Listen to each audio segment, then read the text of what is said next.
Spatial Traffic Citation 257 Bravo Whiskey. We've got an issue with some of our things. So please hold takeoff for runway 10. We're having some issues here. We're going to try to turn back around and land it, but it might be an emergency. In the last 48 hours, the aviation community has been consumed by a ghost. A haunting, static-filled recording has surfaced from the cockpit of N257BW, the citation jet involved in the tragic crash carrying NASCAR legend Greg Biffle's family. You have likely heard it. It is playing on loop on Reddit, on Twitter, and on every aviation channel on YouTube. The debate is fierce, and it is growing louder by the hour. One camp is convinced the pilot reported a rough engine, pointing to a catastrophic mechanical failure. Another camp, led by veteran pilots analyzing the frequencies, insists the phrase was some issues, suggesting a more complex systemic problem. Others are obsessing over the voice itself, arguing whether it was the 20,000-hour captain Dennis Dutton or his son Jack sitting in the right seat. But while the internet plays detective with fuzzy audio waves, a dangerous narrative is taking hold. We are becoming obsessed with the mechanical triggers while ignoring the biological reality. The cockpit audio is misleading, not because it is fake, but because it only tells you what the pilots thought was happening in their conscious minds. It does not tell you what was actually happening to their bodies. A pilot can calmly report some issues on the radio while his brain is actively deceiving him into a fatal maneuver. The radio records the voice, but the NTSB radar records the truth. Today, on the Air Debrief, we are stepping away from the speculation. We are ignoring the noise. We are going to deep dive into the hard numbers from the NTSB preliminary data and the unforgiving medical science of spatial disorientation. We are going to answer the question that the audio cannot. Why did a highly experienced crew dealing with a manageable mechanical anomaly fly a perfectly flyable jet into the ground at high speed? The answer lies in a biological trap known as the vestibular illusion, and it can kill any of us. To understand why this crash happened, we must first reconstruct the geometry of the flight path. At approximately 10:15 a.m., N257BW departed runway 10 at Statesville Regional Airport. The weather conditions were verified as low IFR instrument flight rules. This is the first critical link in the chain. As soon as the wheels left the tarmac and the aircraft pitched up into the climb, the crew lost the world. No horizon, no trees, no ground reference, just a solid, enveloping wall of gray mist. In these conditions, a pilot is effectively flying in a sensory deprivation tank. Approximately 60 seconds into the flight, as the aircraft climbed through 2,000 feet, the crew reported an anomaly. Whether they said rough engine, some issues, or misses, the intent was clear. They needed to return to the airport immediately. And this is where the physics of the crash began to accumulate. They departed to the east from runway 10. To land, they decided to return to the reciprocal runway, runway 28, facing west. To achieve this, the pilot initiated a teardrop turn. A teardrop turn is a standard instrument maneuver. You fly out, turn 30 to 45 degrees away, fly for a minute, and then turn back inward to intercept the runway. A standard rate turn in aviation is typically 20 to 30 degrees of bank. This is safe, this is stable, it keeps the G-forces low and the passengers comfortable. But the ADS-B data paints a different, terrifying picture. As N257BW executed this turn to the left, the radius tightened dramatically. The bank angle didn't stop at 30 degrees. It likely steepened to 45 degrees, perhaps even 60 degrees. Simultaneously, the aircraft began to descend rapidly.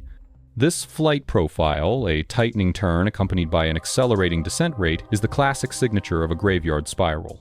In a graveyard spiral, the aircraft is turning so tightly that it loses lift. The nose drops. Speed builds up. If the pilot pulls back on the yoke to stop the descent without leveling the wings, the spiral just gets tighter and the G-forces increase. But here is the mystery that has baffled everyone watching the flight path. Why? Why would Dennis Dutton, a pilot with 20,000 hours of experience, allow his aircraft to bank so steeply in a cloud? Why didn't he just level the wings? The answer is terrifyingly simple. He didn't level the wings because he didn't know he was turning. To understand Dennis Dutton's actions, we have to look inside the human skull. We rely on our vestibular system for balance. It is a marvel of human evolution, designed to help us walk, run, and hunt on the savannah. But in the three-dimensional environment of flight, without visual confirmation, it is a liability. Inside your inner ear, there are 3 semicircular canals oriented at 90-degree angles to each other. They correspond to the 3 axes of flight: pitch, roll, and yaw. These canals are filled with a fluid called endolymph and lined with tiny, sensitive hairs called the cupula. Think of it like a cup of coffee in your hand.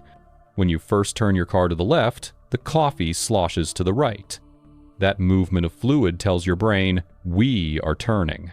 But this is the fatal flaw of human biology. Physics dictates that if a turn is smooth enough and constant enough, friction causes the fluid to catch up with the canal. After about 20 seconds of a constant rate turn, the fluid stops moving relative to the hairs. The stimulation stops. The signal to the brain goes silent. Dennis Dutton was in a long, continuous, stressful teardrop turn to the left. In the blind fog, distracted by the mechanical issues, his inner ear fluid stabilized. His brain received the all-clear signal. His perception of reality shifted. He believed, truly, physically believed, that he was wings level, that he was flying straight.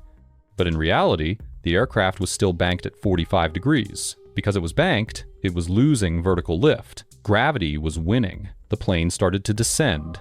Dennis likely felt the descent, but because his brain thought the wings were level, he would have interpreted it as a simple loss of altitude. His instinct? Pull back on the yoke to climb. But pulling back while banked doesn't make you climb. It just tightens the turn. It tightens the spiral. Now, you might ask, why didn't he look at the instruments? In a perfect world, he would have. But in a high-stress environment, dealing with a potential engine failure, humans revert to instinct. And even if he did glance at the attitude indicator, he would have faced a second, more violent illusion.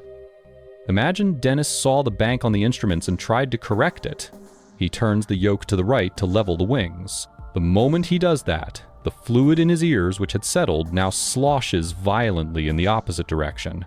His brain screams, "You are banking to the right. You are rolling over."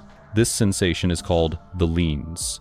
It is not just a feeling, it is a physical assault on the senses. The pilot feels like they are tumbling sideways. The sensation is so powerful, so nauseating, that pilots will instinctively turn the yoke back to the left, back into the original turn just to make the dizziness stop. They return to the spiral because it feels stable, it feels safe. This is the war that was being fought in that cockpit. The issues on the radio were just the background noise. The real enemy was the pilot's own vestibular system. The spiral explains the turn, but it doesn't fully explain the high-speed impact.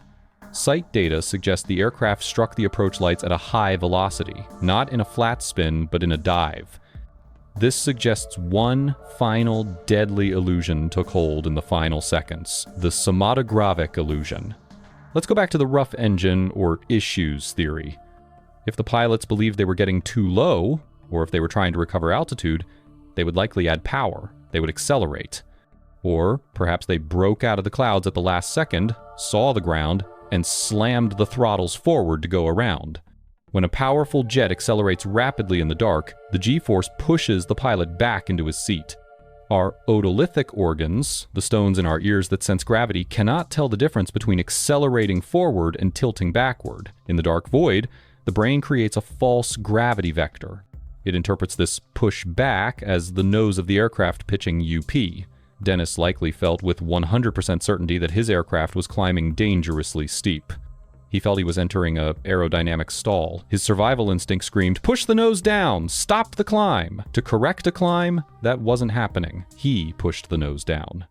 In reality, the aircraft was already level or descending. By pushing the nose down, he flew the aircraft into the terrain. This explains the high energy at impact. The aircraft didn't fall out of the sky. It was flown into the ground. Not out of negligence, but out of a desperate, hallucinated attempt to save the flight from a climb that only existed in the pilot's mind. In aviation accident investigation, we often talk about the Swiss cheese model. An accident is never one thing. It is a series of holes aligning. The weather was the first hole. The mechanical distraction, whatever those issues were, was the second.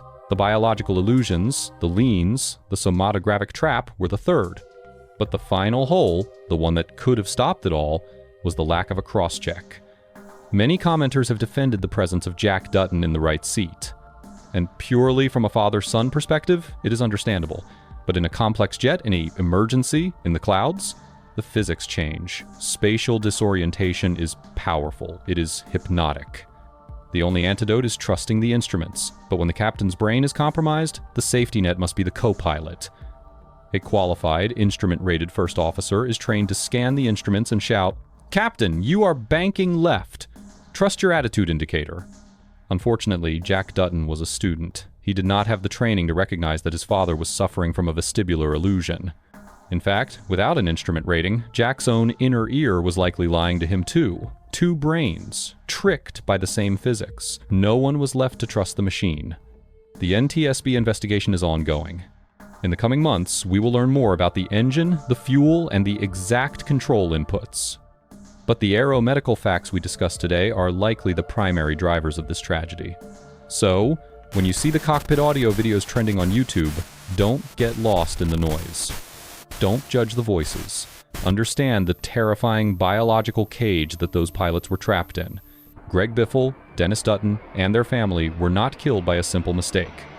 They were victims of a spatial trap, a disconnect between human evolution and aviation reality. The lesson for every pilot watching is simple. Your feelings are liars. Your instruments tell the truth. In the dark, trust the machine, not your body. Fly safe, fly legal, and always trust your instruments.